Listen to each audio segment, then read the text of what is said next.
Good morning with me. Maths, English दोनों एक साथ।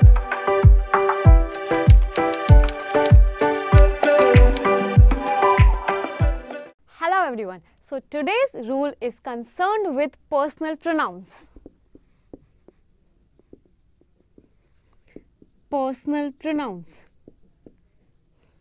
We all know very well that we have a lot of personal pronouns like I, we, you, he, she, it, they, us, you, him, her. These all are personal pronouns. So let us make a table first of all. सबसे पहले हम एक table बनाते हैं personal pronouns की, जो table हमें याद ही होनी चाहिए.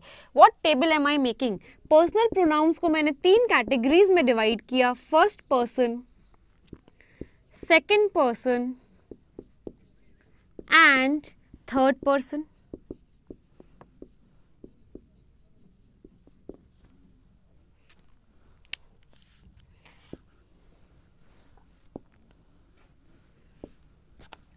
फर्स्ट पर्सन का मीनिंग स्पीकर, जो बोल रहा है. अगर मैं आप लोगों से बोल रही हूं आई विल यूज आई. अगर हम सभी लोग मिलके कुछ बोल रहे हैं वी विल यूज वी. तो कौन कौन से हमारे 2 फर्स्ट पर्सन हो गए? आई एंड वी. क्या मैं बोल सकती हूं कि ये जो फर्स्ट पर्सन है ये हमारा स्पीकर है? सेकेंड पर्सन जिससे मैं बात कर रही हूं, मैं आप लोगों से बात कर रही हूं, तो मैं क्या बोलूंगी? यू. सेकेंड पर्सन का मतलब क्या होता है? लिसनर. सो कैन आई से कि यू हमारा सेकेंड पर्सन है. थर्ड पर्सन जिसके बारे में हम बात कर रहे हैं, फॉर एग्जाम्पल अगर मैं और आप किसी तीसरे इंसान के बारे में बात कर रहे हैं, ऐसे इंसान के बारे में बात कर रहे हैं जो यहाँ नहीं है, ऐसे को हम क्या बोलेंगे? Third person. थर्ड पर्सन के लिए हम क्या यूज करेंगे? अगर वो मेल होगा हम ही यूज करेंगे, फीमेल होगा शी यूज करेंगे, जेंडर नहीं पता होगा इट यूज करेंगे, अगर वो बहुत सारे लोग होंगे जिनके बारे में हम बात कर रहे हैं हम दे यूज करेंगे. क्या क्या आ गया? ही, शी, इट एंड दे. ये सारे के सारे हमारे पर्सनल प्रोनाउंस की कैटेगरीज में आए. नाउ अब इस पर्सनल प्रोनाउन के अंदर भी हमारे 2 केसेस होते हैं. हमारे कितने केसेस होते हैं स्टूडेंट्स? 2 केसेस होते हैं. कौन कौन से वो केस होते हैं? एक होता है हमारा सब्जेक्टिव केस और एक होता है हमारा ऑब्जेक्टिव केस. जब आप प्रोनाउन को एज अ सब्जेक्ट यूज करोगे, फॉर एग्जाम्पल मैंने बोला आई एम टीचिंग. मैंने प्रोनाउन को एज अ सब्जेक्ट यूज किया, तो मैंने क्या यूज किया? आई. अगर मैंने बोला you are listening to me, मैंने अपने आप को एज एन ऑब्जेक्ट यूज किया, तो मैंने कौन सा प्रोनाउन यूज किया? मैंने यूज किया मी. तो ये जो आई है या ये वाली जो रो है, this is the subjective case.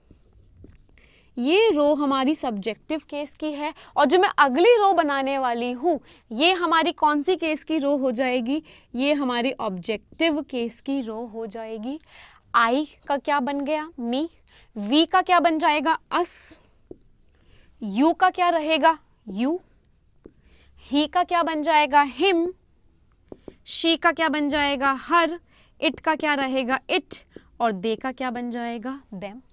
तो ये पूरी की पूरी हमारी टेबल है जो हमें दिखा रही है कि सब्जेक्टिव केस कौन सा है और ऑब्जेक्टिव केस कौन सा है. अब हम बात करते हैं रूल की. मैंने आप लोगों के लिए एक सेंटेंस लिखा. क्या लिखा? I speak more fluently than dash. I speak more fluently than dash. मैंने आपको ऑप्शंस दिए she, her, both she and her, and none. What will come? यहाँ पर क्या आएगा? she आएगा, her आएगा, both she and her आएगा या फिर none आएगा? यहाँ पे आने वाला जो वर्ड है स्टूडेंट्स वो she है. यहाँ पे her नहीं आएगा. her is absolutely wrong. मैं यही रूल आप लोगों को पढ़ाना चाहती हूँ कि जब भी हम कंपैरिजन करते हैं जब भी हम कंपैरिजन करते हैं, हम दो एक जैसी चीज़ों का कंपैरिजन करते हैं, हम सब्जेक्टिव केस का कंपैरिजन सब्जेक्टिव केस के साथ करते हैं, हम ऑब्जेक्टिव केस का कंपैरिजन ऑब्जेक्टिव केस के साथ करते हैं। subjective case is compared with subjective case, objective case is compare to objective case, दोनों चीज़ों का हम कंपैरिजन एक साथ करते हैं। तो आई कौन सा केस है, आई का कंपैरिजन किसके साथ हो रहा है, शी के साथ। आई कौन सा केस है, आई सब्जेक्टिव केस है, तो यहाँ पे आने वाला वर्ड भी किस केस का होगा, सब्जेक्टिव केस का होगा। इनमें से कौन सा सब्जेक्टिव केस है, सब्जेक्टिव केस हमारा केवल और केवल शी है। हमने यहाँ पे क्या लिखा, शी। मैंने बहुत स्टूडेंट्स को देखा है वो हर लिखते हैं, but her is absolutely wrong. What is right, she. सभी को समझ में आया? जल्दी से रिकैप करते हैं। सब्जेक्टिव केस का कंपैरिजन सब्जेक्टिव केस के साथ, ऑब्जेक्टिव केस का कंपैरिजन ऑब्जेक्टिव केस के साथ।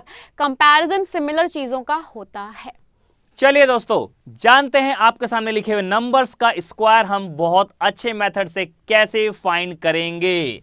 तो देखते हैं यहाँ पे 2 4 2, तो 2 4 2। बस आपको करना क्या है, ये 2 कहां से आया, ये, और ये 4 यहां से, और ये 2 यहां से। सबसे पहले आपको इसको फाइंड करना है। 2 चौक 8 दूनी 16। आपको क्या करना है, इस 2 का स्क्वायर करना है। 2 दूनी 4, इस 4 का स्क्वायर करना है 16। आपको हमेशा 2 अंक मेंटेन करने हैं। ये जो यहाँ पे 16 रिजल्ट आया था, इसको यहां पर 1 अंक छोड़ के लिख देना है और आपको बस ऐड कर देना है 6 7 5, और ये आंसर आपके सामने है। 0 को आप लिखो मत लिखो कोई फर्क नहीं पड़ेगा।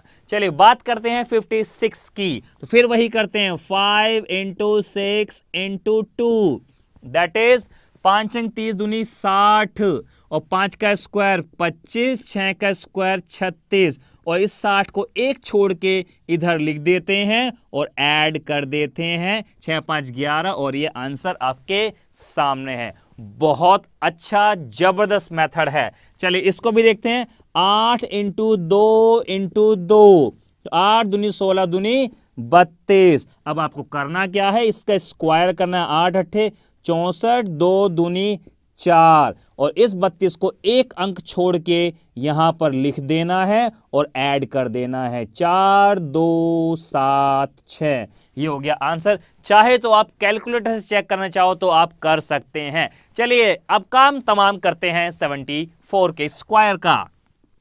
7 4 2, 7 चौक 28 दूनी 56, 7 का स्क्वायर 49, 4 का स्क्वायर 16, और इस 56 को 1 अंक छोड़ के लिख देते हैं और बस इसको ऐड कर देते हैं। 6 7 9 और 5 14, और ये 5 4 7 6 आंसर आपके सामने है। तो एक बहुत अच्छा जबरदस्त मेथड है, इसको आप अप्लाई करें। जहां भी आपको 2 डिजिट का स्क्वायर फाइंड करना हो और 3 डिजिट का स्क्वायर कैसे फाइंड करना है बताएंगे अपनी अगली वीडियो में। Students, you will learn a rule of English and a rule of maths regularly with us from now onwards. तो गाइज, अगर आपको सेशंस बहुत अच्छे लग रहे हैं तो लाइक करना ना भूलें, और अगर आप ऐसी वीडियोस आगे भी देखना चाहते हैं तो चैनल को सब्सक्राइब करना ना भूलें। You will meet us every day at 7 AM. और शेयर जरूर करो।